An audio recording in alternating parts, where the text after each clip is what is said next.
بسم اللہ الرحمن الرحیم۔ حضرت ابراہیم علیہ السلام جو اللہ کے برگزیدہ نبی اور پیغمبر ہیں، جن کو خلیل اللہ کہا جاتا ہے، تقریباً 4000 سال قبل عراق میں پیدا ہوئے۔ 3 بڑے مذاہب یہودیت، عیسائیت اور اسلام کے عظیم پیغمبروں میں سے ایک ہیں۔ یہودی اور عیسائی بھی حضرت ابراہیم علیہ السلام کو اپنا پیشوا مانتے ہیں۔ مذہب اسلام میں ان کو بڑی قدر کی نگاہ سے دیکھا جاتا ہے، چنانچہ قرآن کریم کی 14ویں سورت سورہ ابراہیم ان سے ہی موسوم ہے۔ اللہ تعالیٰ نے قرآن کریم میں متعدد جگہوں پر حضرت ابراہیم علیہ السلام کے حوال و اوصاف بیان فرمائے ہیں۔ اللہ تعالیٰ نے قرآن کریم میں انہیں امت اور امام الناس کے لقب سے پکارا ہے اور انہیں متعدد مرتبہ حنیف بھی کہا ہے۔ قرآن کریم میں انہیں مسلم بھی کہا گیا ہے۔ قرآن کریم میں بہت سارے ایسے انبیاء کرام کا تذکرہ ہے جو حضرت ابراہیم علیہ السلام کی نسل میں سے ہیں۔ حضرت ابراہیم علیہ السلام کو بچپن سے ہی قلب سلیم عطا کیا گیا تھا، چنانچہ انہوں نے ابتدا ہی سے بت پرستی کی مخالفت کی۔ اللہ کی مخلوقات میں غور و فکر کے بعد انہیں یقین ہو گیا تھا کہ ساری کائنات کو پیدا کرنے والا ایک ہی معبود حقیقی ہے، جس کا کوئی شریک نہیں ہے، جیسا کہ فرمان الہی ہے۔ اور اس طرح ہم ابراہیم کو آسمانوں اور زمین کی سلطنت کا نظارہ کراتے تھے، اور مقصد یہ تھا کہ وہ مکمل یقین رکھنے والوں میں شامل ہوں۔ چنانچہ جب ان پر رات چھائی تو انہوں نے ایک ستارہ دیکھا، کہنے لگے یہ میرا رب ہے۔ پھر جب وہ ڈوب گیا تو انہوں نے کہا میں ڈوبنے والوں کو پسند نہیں کرتا۔ پھر جب انہوں نے چاند کو چمکتے دیکھا تو کہا یہ میرا رب ہے۔ لیکن جب وہ بھی ڈوب گیا تو کہنے لگے اگر میرا رب مجھے ہدایت نہ دے تو میں یقیناً گمراہ لوگوں میں شامل ہو جاؤں۔ پھر جب انہوں نے سورج کو چمکتے دیکھا تو کہا یہ میرا رب ہے، یہ زیادہ بڑا ہے۔ پھر جب وہ غروب ہوا تو انہوں نے کہا اے میری قوم، جن جن چیزوں کو تم اللہ کی خدائی میں شریک قرار دیتے ہو، میں ان سب سے بیزار ہوں۔ میں نے تو پوری طرح یکسو ہو کر اپنا رخ اس ذات کی طرف کر لیا ہے جس نے آسمانوں اور زمین کو پیدا کیا ہے، اور میں شرک کرنے والوں میں سے نہیں ہوں۔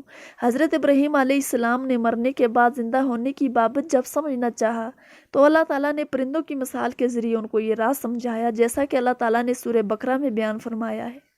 اور اس وقت کا تذکرہ سنو جب ابراہیم نے کہا تھا اے میرے پروردگار، مجھے دکھائیے کہ آپ مردوں کو کیسا زندہ کرتے ہیں۔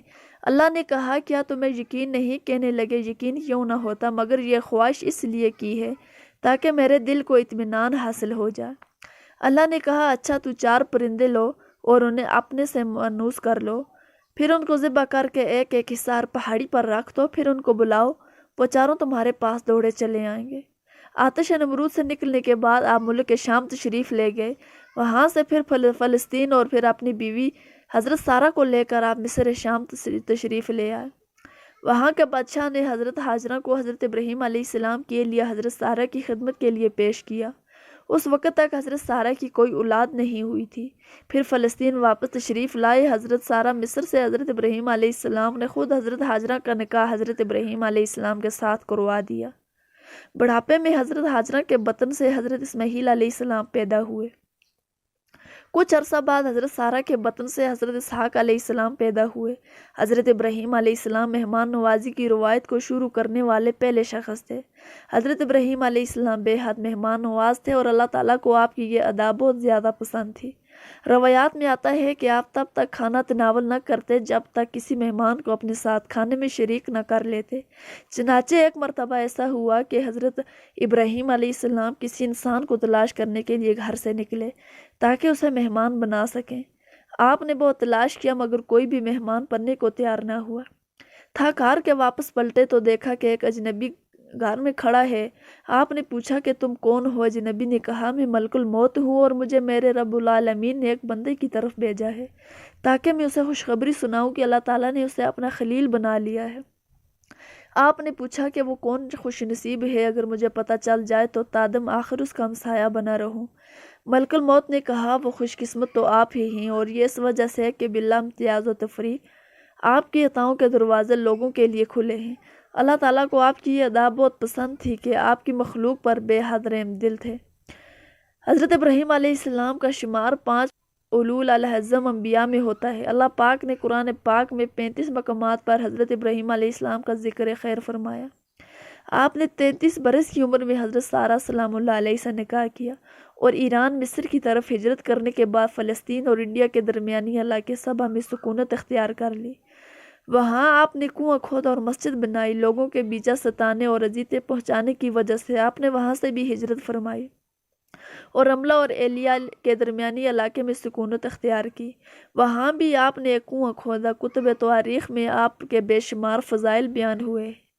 حضرت ابراہیم علیہ السلام سب سے پہلے تھے جنہوں نے ختنہ کیا، مہمان نوازی کی روایت قائم کی، سرید بنایا، باقاعدہ شلوار پہنی، اور حضرت ابراہیم علیہ السلام ہی پہلے شخص ہیں جنہوں نے بڑھاپا دیکھا۔ حضرت ابراہیم علیہ السلام نے حضرت سارہ سلام اللہ علیہ کی وفات کے بعد 2 عرب عورتوں سے نکاح کیا۔ ایک کا نام کاتورہ تھا اور اس سے آپ کے 6 لڑکے پیدا ہوئے، اور دوسری کا نام ماجور تھا اور اس کے بدن سے 5 لڑکے پیدا ہوئے۔ تاریخ طبری میں مصنف امام ابن جریر طبری رحمۃ اللہ علیہ لکھتے ہیں کہ اللہ تعالیٰ نے جب حضرت ابراہیم علیہ السلام کی روح نکالنے کا ارادہ فرمایا تو ایک بوڑھے آدمی کی شکل میں موت کے فرشتے کو بھیجا۔ سیدھی سے مروی ہے کہ ایک روز آپ لوگوں میں کھانا تقسیم فرما رہے تھے کہ ایک بوڑھا چلتا ہوا آیا۔ وہ بوڑھا اس قدر ضعیف تھا کہ اس کے لیے چلنا مشکل تھا۔ حضرت ابراہیم علیہ السلام کی نظر اس پر پڑی تو عذرا ہمدردی اس کی طرف گدھا بھیجا تاکہ وہ اس پر سوار ہو کر آ جائے۔ بوڑھا آپ کے پاس پہنچا تو آپ نے اس کے سامنے کھانا پیش کیا، مگر یہاں ایک عجیب واقعہ رونما ہوا۔ وہ بوڑھا آدمی جب منہ میں لقمہ ڈالنے کے لیے ہاتھ اٹھاتا تو باعث ہاتھ چوک جاتا اور لقمہ منہ کے بجائے کبھی ناک پر لگتا اور کبھی کان پر، حتیٰ کہ اگر وہ بے مشکل ایک لقمہ منہ میں ڈالنے کی کامیاب ہوتا تو وہ شرمگاہ کے راستے سے باہر نکل آتا۔ اس بوڑھے کی بے بسی پر حضرت ابراہیم علیہ السلام کو بے حد ترس آیا۔ آخر آپ نے اس بوڑھے سے یہ پوچھا، اے شخص، یہ تم کیا کر رہے ہو؟ اس نے جواب دیا کہ میرے ہاتھوں پر اختیار نہیں رہا، بھوک مٹانے کو کھاتا ہوں مگر پیٹ میں کچھ رکتا نہیں، بہت تکلیف میں ہوں۔ آپ نے پوچھا کہ تمہاری عمر کیا ہے؟ اس نے عمر بتائی تو آپ نے فرمایا کہ تم مجھ سے صرف 2 سال بڑے ہو۔ اگر تمہارا یہ حال ہے تو 2 سال بعد بھی میں اس حال کو پہنچ جاؤں۔ حضرت ابراہیم علیہ السلام نے اسی وقت دعا فرمائی کہ اے اللہ، اس حالت کے آنے سے پہلے مجھے موت دے دے۔